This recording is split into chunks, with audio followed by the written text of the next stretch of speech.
Good morning. It's a beautiful morning on the 3rd of April. The sun is shining brightly.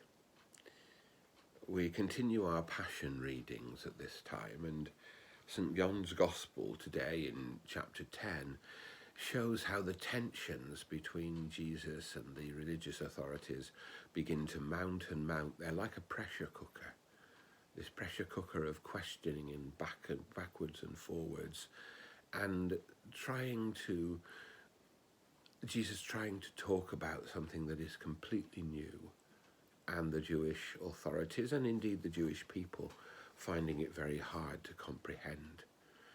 And this pressure, of course, will come to its fruition in the events of Holy Week that we'll be entering into in a couple of days.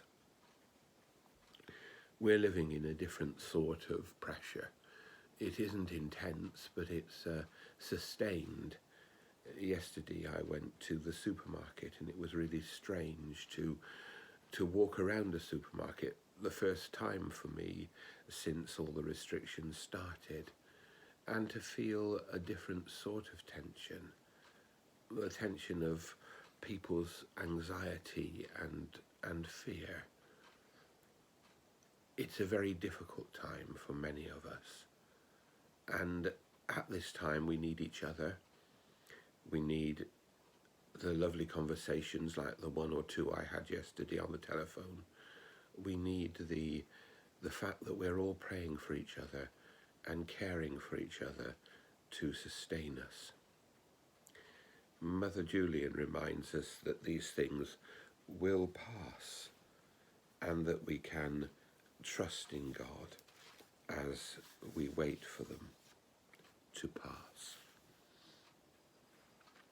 She writes this: "We are his joy, his reward, his glory, his crown.